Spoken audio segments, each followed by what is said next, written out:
Hello. Today's video is a little bit different from some of the Worth It videos I've been doing in the past, but it's a topic that has been weighing on me for a couple months now, and it's something I've been doing a lot of thinking about, a lot of reading about, a lot of listening to podcasts about, and it's just something I have felt like I needed to address, and also have felt like I can't really kind of move on with Worth It and my Worth It videos without really addressing this. Also, the Unwell series recently addressed this on Netflix. It's a documentary series about the alternative health industry, and now felt like as good a time as any to talk about my own story when it comes to essential oils, and more specifically with one of the MLM multi-level marketing companies, Young Living. And this is something that I've been experiencing a lot of sort of sadness and confusion, a lot of anger, a lot of humiliation. I have a lot of thoughts on this, so I apologize in advance if I am just hopping all over the place. I'm going to try to keep my thoughts as organized as possible. In fact, going down this research rabbit hole that I've been going down when it comes to multi-level marketing companies reminds me a lot of when I first left dieting and the obsessive amount of research I did with the anti-dieting movement, and how I sort of felt like my eyes had been opened to something radically different from what I had previously believed, and it felt like I had taken the red pill in the Matrix. So it's been really interesting for me personally to realize all of the parallels between what I'm about to talk about and also the dieting industry. If you have seen the Unwell documentary series on Netflix, the very first episode is about essential oils. And I was first introduced to essential oils about 2 years ago from a mom friend. I'm usually very averse to fragrances, any strong smells, but was fascinated by essential oils and kind of the idea of them. And I knew that they were becoming more and more popular. And, when we talked about it, she said, these are really great. They really align with your brand, which at the time I thought, I guess they do, sort of. I mean, I talk about health and wellness and authenticity and body positivity, and I guess essential oils are healthy. I didn't really know any better, and I thought they smelled nice, and so that was my introduction to them.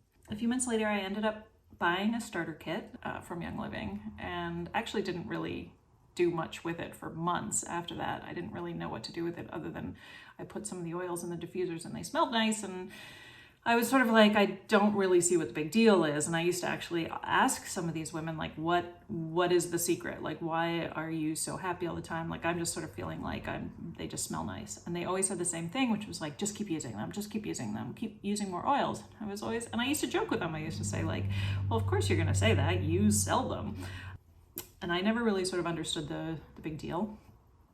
And then last fall, for a myriad reasons, I made the decision to go off of antidepressants, and I was really looking for ways to help me out, and I wanted to sort of set myself up for success, and I really thought essential oils were going to help with that. And I felt like, okay, well, I really need to lean in. And I really want to start using these oils, and if I keep using them over and over again, then I will hopefully find that nexus, that happiness that everybody is talking about. And so I really started to lean in. And the thing about this with this company is, you buy the starter kit, and there's a lot of pressure to start ordering monthly on a regular basis. There was a lot of pressure to sort of do what was called the ditch and switch, which was like, if you have products in your home like shampoo and soap and all of these things that you use all the time, just buy the Young Living version of it. And yeah, so I signed up for that. And also knowing in the back of my head that if you ever wanted to make money from Young Living, that you would need to sign up for this. So I started using them more and more. The conversations very quickly shifted from, you like these oils, you like to use these oils, you should buy these oils monthly, to wouldn't it be great if you made back the money that you spent on these oils, by making money and starting your Young Living business. That was always sort of right there. And obviously I felt weird and kind of guilty about spending $50 a month on oils. I ended up spending more than that, by the way. I'll get to that later. But there was always this feeling of like, oh, why am I spending so much money on these incredibly expensive oils and incredibly expensive products? Maybe I should look into trying to make some money back. And I feel like that's kind of this hook of trying to recruit people. Also, for me, I'm a stay-at-home mom and I'm not really contributing to the family income. And so there was obviously the appeal was there to try to, bring this in and use this business. And I was very skeptical about multi-level marketing. I didn't really know that much about it, but I did know that my own father had tried it. He had tried selling new skin products very briefly in the 90s after he was laid off from his job. And it just really was, I just left a bad taste in my mouth. We always, obviously he didn't sell anything. He was, a man in his late 50s who was very confused and desperate for money. He had been laid off and he was the provider for our family, and I think he was looking for ways to quickly earn money, and what we ended up with was he didn't make any money, and we ended up with a whole lot of these products in our house. And so I was always really skeptical about multi-level marketing companies, and Young Living felt kind of different to me because I didn't, I had always associated multi-level marketing with having like a lot of product in your garage, and I didn't want that. And I had heard these kind of nightmare stories about companies like LuLaRoe and these huge financial investments, and I didn't want that. And Young Living felt different. Young Living felt like it was more, you're just sharing your love of oils, and people are going to see that love of oils and they're going to be curious and they're going to want to buy oils. And if they're going to buy oils, you might as well get your cut of it. And so now, obviously looking back at all of this, I feel like, how on earth did I get roped into all of this, and how did I get wrapped up in this so much? But it sort of felt at the time like it was easy to justify. The problem was I didn't know if I really even liked these oils. I didn't really understand what the big deal was, other than the fact that they smelled nice. I had ordered some products that were fine. I had ordered a bunch of supplements that seemed okay, but didn't seem any better than what you could buy for a third of the price in your health food store. I had, didn't really get what it was that was so life-changing. It's, all of these people had these stories about how it was so amazing for their kids, and how, they had migraines and these fixed them and cured cancer. It was just always these crazy stories about how amazing essential oils were. And I always felt like I never personally experienced any of these transformative, magical healing properties. And from the get-go, I just really felt kind of icky about being salesy. And this, I think, is with any direct sales. I don't know if this is necessarily just for multi-level marketing, but I just sort of felt like I don't know how, I feel uncomfortable selling these products just because I feel like when you get in this position where you're selling stuff, it's like all you talk about. And I started feeling like any conversation I had with people, I would bring up oils and I would carry them around with me all the time. And I felt like I was co-opting my friendships. I felt like I couldn't tell whether or not I really love these products, or if I was just talking about the fact that I love these products because I figured, in the back of my head, this might be an opportunity for a sale. And, I feel like maybe that's always the case with anyone who is selling anything. There's a lack of authenticity there. But I never felt like I could really stand behind these products. And there was always this part of me that felt kind of like icky whenever anybody bought stuff, because I felt like you're kind of getting ripped off. And I felt like the products were so expensive, and was always told that, well, the reason why they're so expensive is because the quality is so much higher than anything else you're going to find. And I just couldn't really figure out, I just couldn't corroborate that. Anything, when I would look at the ingredients, when I would look at anything online, it just felt like these were average products. And not only that, but there was really, when I was told time and time again that the reason why the oils are so much more expensive is because they are 100% therapeutic grade pure, which I even knew at the time that therapeutic grade meant nothing. It was a term made up by the multi-level marketing companies. But I had also been told that other oils that you buy at the health food store, you can't guarantee that those are 100% pure, because you can say on your bottle it's 100% pure, even if only 5% of the oil is pure essential oil, and the other 95 are carrier oils. And so I always thought to myself, it's interesting. What is to stop all companies from doing that? Because I really couldn't find any information to prove or disprove this idea online. And whenever I would go to sort of objective, non-affiliated aromatherapist sites, they always said, pure oil is dangerous. It has to have a carrier oil. You should never put, they were always like, be very careful, never ingest it, never put it on children.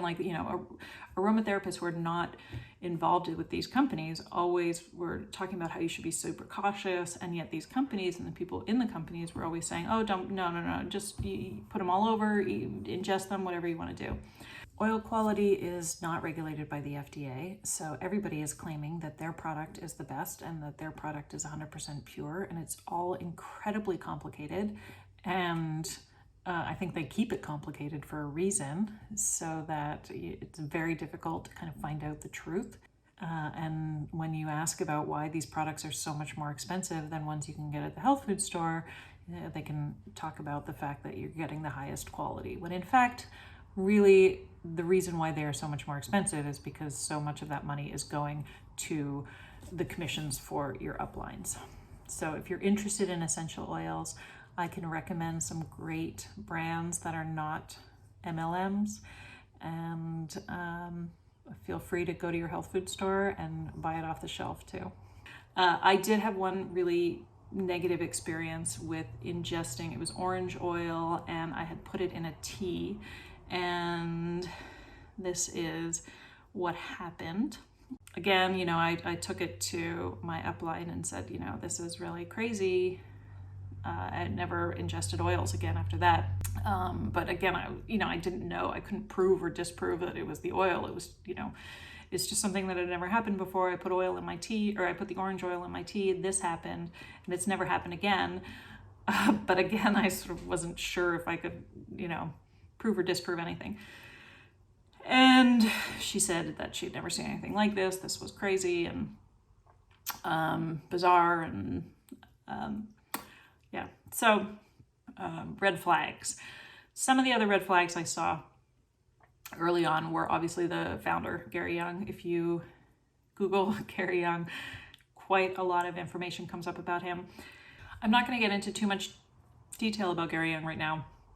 But I did know about his crazy history. I read the New Yorker piece from 2016. I had talked about it with my upline. It was like, this guy seems like a liar and a fraud and crazy. And she was sort of like, well, yeah, he was definitely eccentric, and but he always, he did a lot of amazing things. And so there are usually people who are great leaders are also eccentric. And at the time I was sort of like, yeah, okay, I guess I can live with that, because by the time I got into Young Living, Gary had already passed away, and I felt like the company really didn't have much to do with him anymore. So the other red flag was the realization that this company was really as close to a closed system of sales as you could get. So a closed system is a term with pyramid schemes whereby the product, the vast majority of the products being sold through the company, are sold to people who are business builders, who are distributors, and they aren't actually selling a product to the general public. And this bothered me because I know in the company, if you want to make any money, you are required to spend 100 PV per month in order to even get any commissions from the people that you recruit. So right off the bat, you're losing $1,200 a year. And if you look at the income distribution chart here, you have to get pretty high up in the company before you start making any money. And so here we are, there's about 99% of people in the company are not making any money. And that was disconcerting. So are these companies pyramid schemes? They always say that they aren't. But I will say, the real money and the real emphasis is on recruiting people to become business builders under you. And if you recruit them to start buying the oils, then you can use that same whole line about, well, wouldn't it be nice to start making money back for these oils? And then they recruit people, and so more money to be made in a downward fashion, spreading out much like a pyramid. And so these companies, while they do have products for sale, the vast majority of the people who are buying these products are people within the company who are obligated to buy products in order to make any money as business builders. So you do the math. So let's talk about multi-level marketing in general, because what's the big deal? Right? I mean, we've all been approached to attend parties with our friends. I've bought Norwex, and I've bought Usborne books, and I bought Tupperware. I mean, I'm sure there's tons of other things where I've gone to a friend's house and or gone to a Facebook party, and I wanted to help out that friend and throw her some money, and didn't seem like a big deal. The products always seemed a little expensive, but it didn't feel like there was any commitment. And our moms always did Avon and Mary Kay and Tupperware, and what's the big deal? And the business model feels like it's really appealing especially to women. 75% of distributors in multi-level marketing companies are women. And it's easy to see why, especially stay-at-home moms or women who are underpaid and need a side gig, or are not being paid at all, want to contribute to the household income. This feels like, and is marketed as, a really sort of simple, easy way to make your own hours from home. And we all want to help out our friends, so we buy the products and hope for the best. But the real money in most of these companies is in recruiting other people. And so when they start to become aggressive, you start to get these comments about joining my team. The other thing that seems great about these companies is that, this is a friend who's selling to you. And so they're talking about how much they love this product, and you can trust them, and it's better than going to Target, right? But I can say, when I was talking about how great these products were and how much they meant to me, I didn't really believe it. I wanted to believe it. I mean, it felt like the emperor's new clothes. Like, I really wanted this to be real. But it wasn't. It was really just placebo, and it was really just a dream. I have no ill will towards anyone that I met through Young Living. They're just wonderful, sweet, genuine people who I think really believe in the product and really believe in this company. And I have heard such nightmare stories about people who were pressured by their upline and treated horribly. And I never had that experience. I really didn't.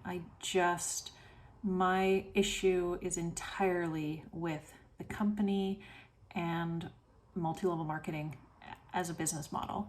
I just think you're set up to fail, and I think it's predatory. And so when I originally decided to step away from Young Living, I was just going to quietly back away, and I just quietly went through my old posts and deleted them all, and really just, again, I felt kind of humiliated and angry, but these were my friends, and I didn't want to talk about anything negative about them.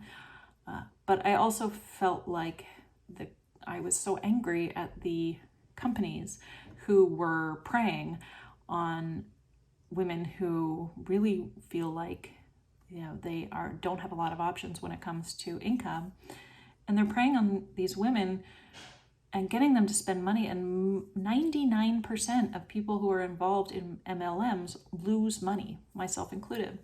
I also felt like there was what I now know is called the sunk fallacy, which is when you are spending money each month on this business and you're not making any money, there is this sense of like, I got to keep going because I've already lost, I've already sunk all of this money into this business. So I need to keep going. I can't give up now because it's going to take a long time. And I think that's a message that's being sold to you. Like, don't cut your losses, like hang in there. One day this is all going to be worth it. And one day you're going to make it. And one day all of your dreams are going to come true. And there's like this real emphasis on leaning in to this huge opportunity and this huge income that literally, at least in Young Living, less than 1% of the people involved make it. But if you come out against these companies, that it feels like, that you're not supporting other women in their pursuit of an income. And so it gets really complicated. And as I've hemmed and hawed about whether to say anything, I feel like it's more important to speak out against this business model.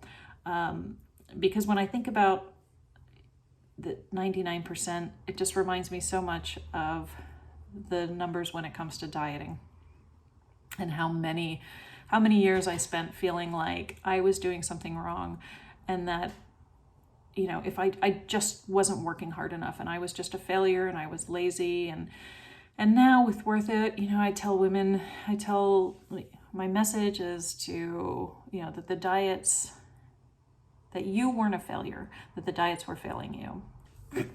So after months of trying to figure out how to become a salesperson for this company that was very conflicted about, always felt weird about, but also kept hearing this message that like, if you want to make any money, you got to really lean in, you got to do the work. It's hard work. It's going to take a long time, but you got to really do it.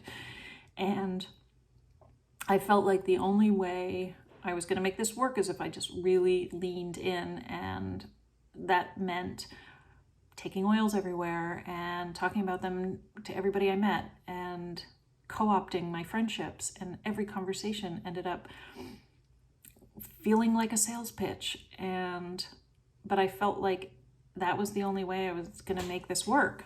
And so I remember going to like a mom's group and complaining about the fact that, I just felt like a chump, and I just felt like I was in this hamster wheel, and I don't know if I was going to make this work. And that was when somebody said, "Oh, girl, you're in an MLM. You need to listen to the Dream podcast." And so that was also around the time of the virtual convention this year. And normally the convention is in Utah, and there's no way I would have gone this year. But since it was virtual, I decided, well, I might as well. So I paid the $75 to watch the virtual streaming. And that was really eye-opening, because that was when I realized this company really is very much about Gary Young and honoring his vision. And I just felt really, really uncomfortable. Like, it felt like the cult of Gary Young. And I was really uncomfortable knowing what I know about this man and what a fraud he was, and how much he defrauded so many people. I felt really, really uncomfortable being associated with this company at all. And so that was sort of at the same time I started listening to the Dream podcast, and my eyes were just completely opened to how typical my story was and how predatory these companies are. And that just, again, opened up this whole rabbit hole of research for me, finding the anti-MLM community, which for the most part, like so many people in the anti-MLM community are ex-Huns, as they're called. So there is a sense, very much like the anti-diet community, that there's like this real sense of kind of anger initially, and also just real sense of like militancy in the message because of women who have felt like they were duped, and how could I have fallen for this? And really wanting to call out these companies. But I also found that there was so much discord with these women who were coming out and speaking out against these companies because they were being called bitter and angry and failures, and they, they don't support other women, and they're not lifting up other women, and they're just, they just failed at their business, and now they're blaming everybody else. And again, it just reminded me so much of the anti-diet community and all of this bullshit about like being, glorifying obesity and how you're just angry and bitter and fat people. And like the parallels were just everywhere. And so again, I felt like if I could just speak up and tell my story, and if there's one person out there who feels like she's in one of these companies and she's frustrated that she's not making any money, I really, really recommend you listen to The Dream as your starting point. And then from there, I'll include a bunch of resources and links of things that have helped me, either Young Living specific or MLMs in general. So in conclusion, I just wanted to say, being anti-MLM does not mean that you don't support other women, that you don't support your friends. It doesn't mean that you don't want other people to succeed. It really just means that you find this business model to be incredibly predatory and problematic, and you are protesting the business model and these businesses. You're not protesting other women. And it really bothers me when people who are anti-MLM are portrayed as such. I'm also really glad that we're seeing more of these sort of cautionary tale investigative reports, not only The Dream and the New Yorker piece, but there was a huge expose in the Business Insider recently, and there's tons of great podcast series about MLMs in general. And of course, Unwell, who are coming out and talking about these companies, and in a way, in a sort of objective third-party way. And I think, I'm not really trying to change anybody's mind. If you're happy in your company and you're happy selling your stuff, that's great. Like I'm really just want other people to succeed.